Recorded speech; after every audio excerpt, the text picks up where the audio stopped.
Hello. So, go again. That out. Actually, they're not even on. Sitting in one of my favorite spots. It's quite a little graveyard. I was talking to my supervisor at work.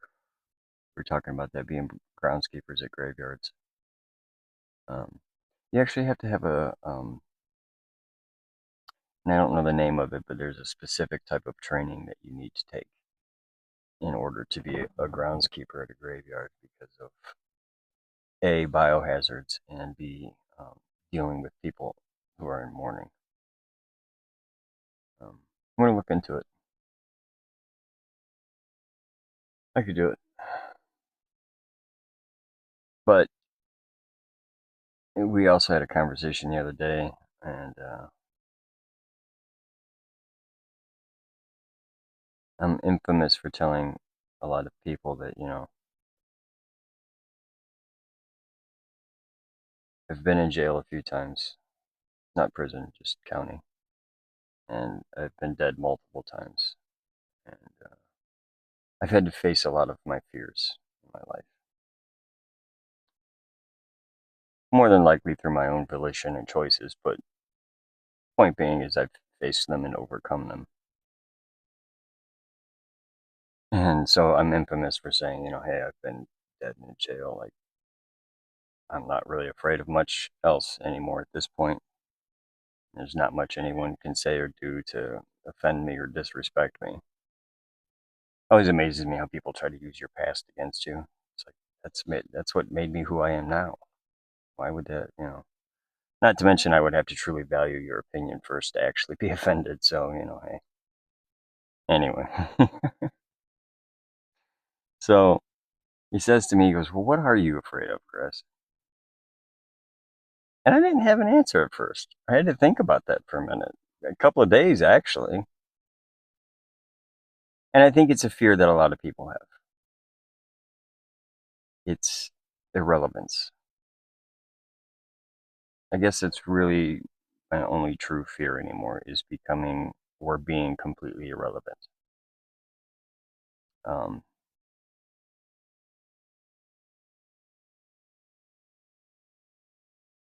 yeah,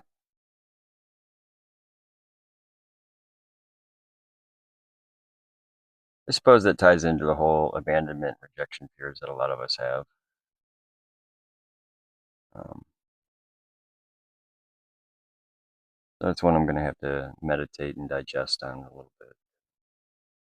Speaking of meditation, I was meditating earlier, which often times leads to a nap. But there's someone I've been feeling very strongly again, someone from my past, who I suspect is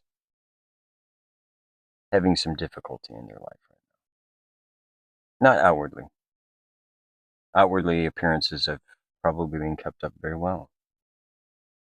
Work, money, car, house, keeping up with the Joneses. This person was very well versed in that. Matter of fact, they based most of their life around it, where they got their sense of security, as most people do. At any rate, this person has been,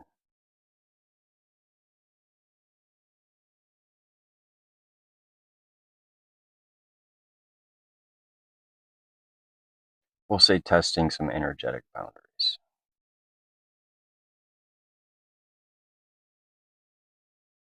The connection we share is one of the deepest I've ever experienced. Um, I have tried to sever the connection, just as I'm sure they have as well. Source won't let me. The best I can do is control the flow of energy and information on it, which I've done quite well at. But they've been testing it. A little tug here, a little knock.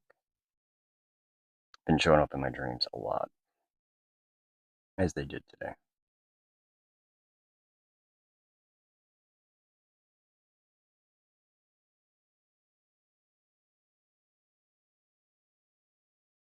I suspect their health is not the greatest right now.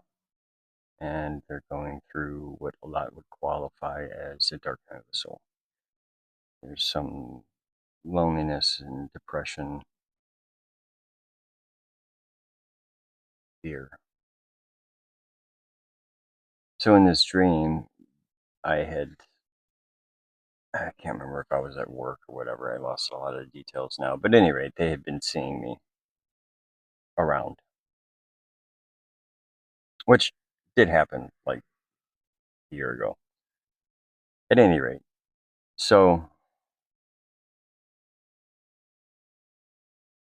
I believe I was overhearing a phone call and they were asking somebody to bring them a blanket because they were cold. And I showed up outside the door of the room they were in, which was just barely cracked. Yes, it's very symbolic. I kind of knocked. I said, "Hey." I said, What are you doing here?" "What do you mean? What am I doing here?" I said, "You asked for help. You asked for a blanket, right?" And I said, "Well, yeah." And I said, "Okay, I brought you one." And they were kind of dumbfounded. I said, "Can I come in?" Like, yeah. I come in, and at first the room was this real deep, dark blue purple. And they were had just made the bed or whatever. They were getting ready to crawl into bed. And I said, "What's the matter?" And they said a bunch of stuff to me, and I don't remember all the details at this point, but it was along the gist of it was that they were cold because essentially they were sick, but in an energetic, emotional, and spiritual way. They were going through some kind of possible withdrawal or something, but they were under a lot of, well, for lack of better terms, attacks. A lot of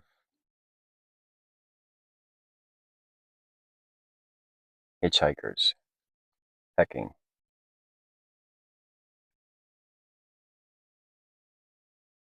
results of their choices.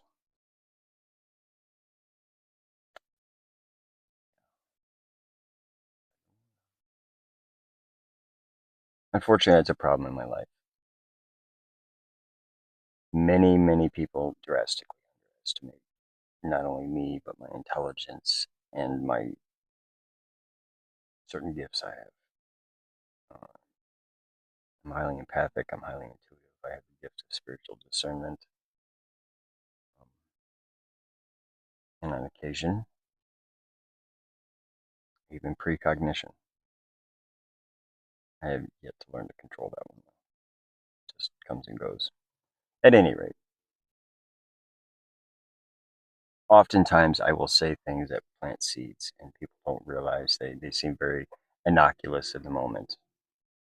And then 18 months later, all of a sudden, bing, oh shit, he was right. Happens all the time, actually. Not all the time, more often than not. So, back to the dream. They, uh, they get in bed, and I covered them with this extra blanket, which in and of itself is a form of protection. And essentially, that's what they were asking for. Was they were asking for spiritual and energetic protection and help because they're struggling right now. And they want to reach out, but for whatever reason, whether it's their own pride and ego that's not allowing them, or somebody around them that is has them under their thumb and is watching every move they make. I don't know. I think it's a combination of all of that, quite honestly, is what I get intuitively. So they throw themselves into work. Could be a lot less productive things that you could use as a coping mechanism and as a distraction or a form of escape. But essentially, that's what it is. At any rate, I remember, at that point,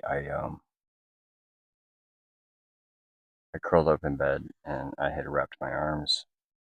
And oftentimes in dream state and astral, my wings come out. And so I had wrapped my wings around them too. And the room went very dark, like black dark, like black, black, like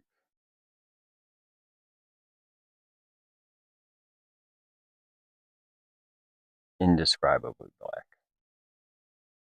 And I could feel all of this movement and this chaos and just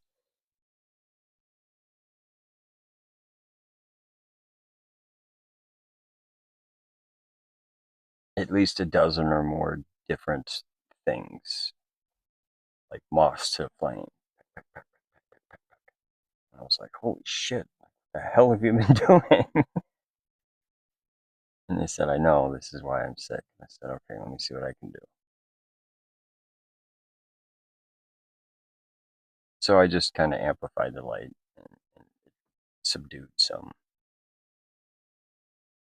And they proceeded to tell me how much they missed me, a few other things. I said, well, I feel the same. I miss you too. Um, and I remember at that point, actually, I guess I'd gotten under the covers with them, and they had curled up with their head right underneath. That's about how tall she was, actually. I could rest my chin on her head. Curled up right there, and she was smelling me. And she kept telling me how much she missed my smell. It was just a nice moment, you know. And I just held him, you know, projected as much love and protection as, not that I could, but as much as I felt I wanted to. I still keep energetic distance and boundaries from a lot of things and a lot of people. Not that I'm trying to be mean or whatever, but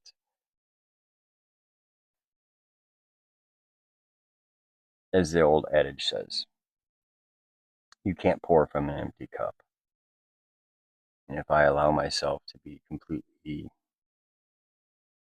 drained as I had in the past, willingly I was, a lot of people thought that I wasn't aware of what was going on, but I was. I can't help. So I have to maintain a certain level for myself.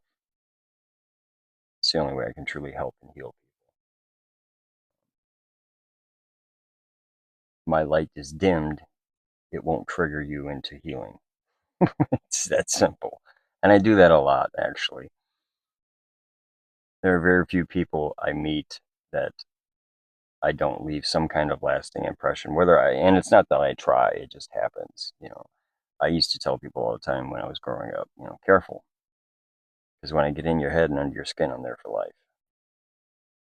And almost anyone who's ever known me for any length of time will wholeheartedly validate that. It's not even me per se. I can't even like claim or credit. It's just because I try to always be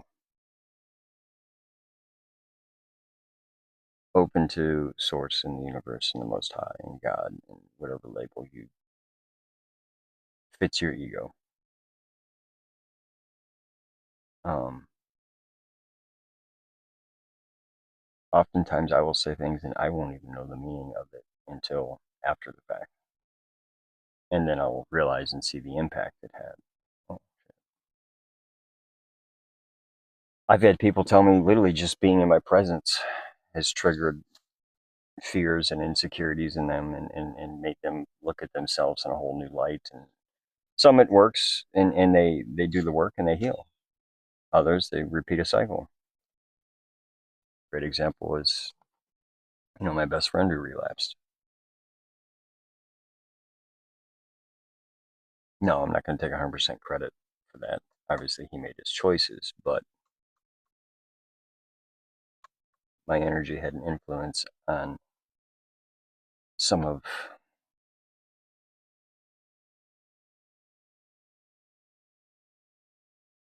by pointing out certain things and character flaws that I have, that I see in other people, because people are a reflection. People take it one of two ways. They either take it and learn and grow from it, or it just reinforces what's already there. I don't do it on purpose. I don't do it with intention.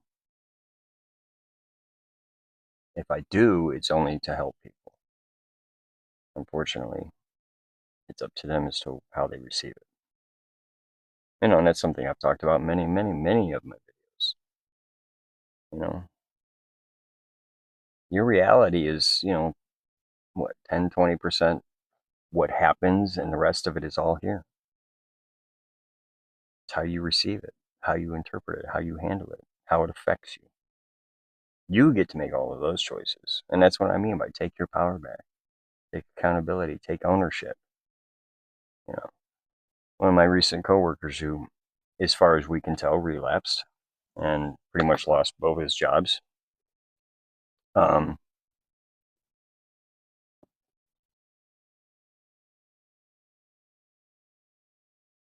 Good guy, has some pretty bad anger issues and some other stuff going on. But, he was always adamant about pointing out, living in a sober house full of guys. Oh, he's a bitch. He's acting like a bitch. Blah blah blah. Okay. Well, he turned around and, as far as I'm concerned, pulled the biggest bitch move there is.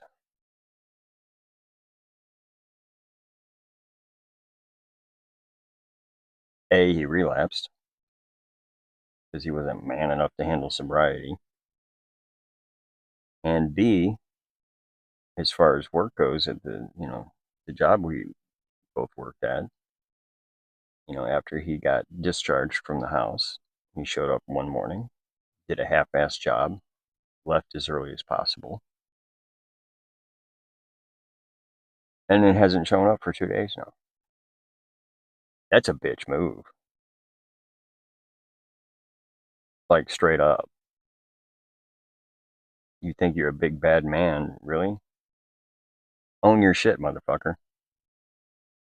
Like, you know what I'm saying? Like, really? Okay. That's what I mean. People are mirrors. You know? All the shit that he would get upset at other people for supposedly doing, and the qualities and character defects and whatever that they would display that made them a bitch, he just did. Why would he get so upset at other people doing it? Because he's guilty of the same thing. That's how he could recognize that behavior and project that particular motivation on somebody else's actions. It's not good or bad. It's how we relate, you know? So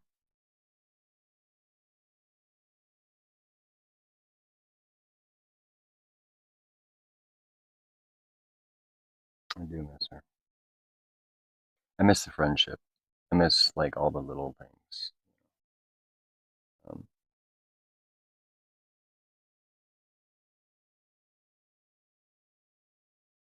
but, I'm guilty of all the stuff I talk about. I self-sabotage that one. I,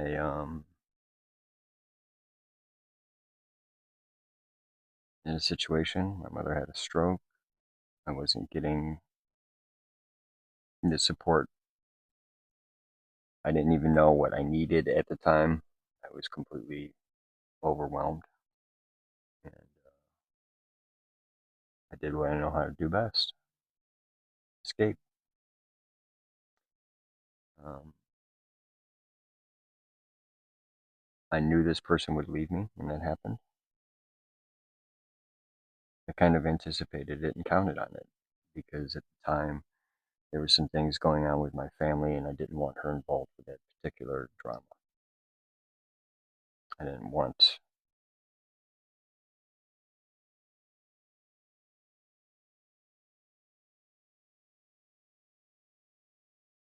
I just didn't want her involved. It's too much. So you know, part of the decision of me relapsing or continuing to use after, because I went to a detox pretty early on after the relapse. I guess part of the decision of me continuing to use was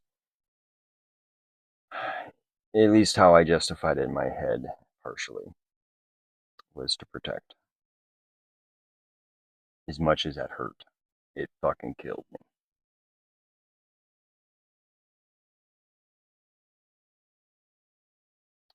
However,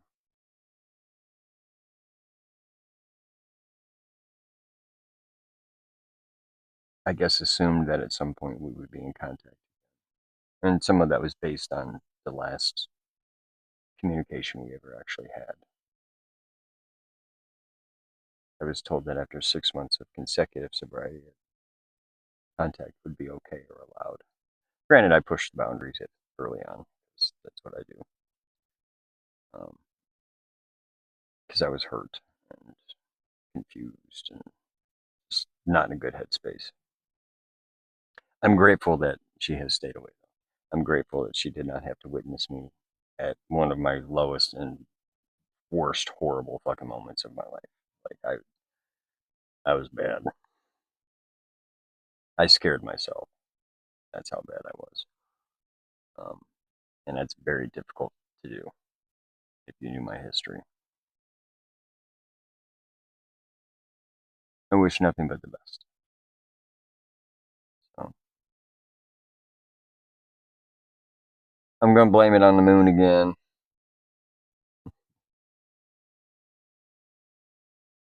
Nostalgia. I don't really have rhyme or reason why any of this has come up. I really don't. Just bam, there it is. I'm like, okay, you know, um,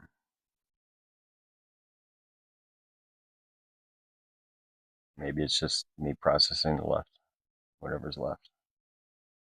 I don't know. I'm by no means perfect. I'm definitely a work in progress. Anyway, I guess those are the random thoughts of the day.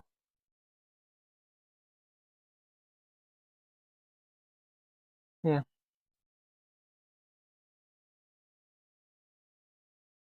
I'm actually doing quite well, though. I'm just a deep thinker. Oh, the Switch 2. That's good. And the Star Wars Outlaw game, I am totally sucked into right now. It's pretty amazing. All right, you all have a wonderful evening. Blessed be.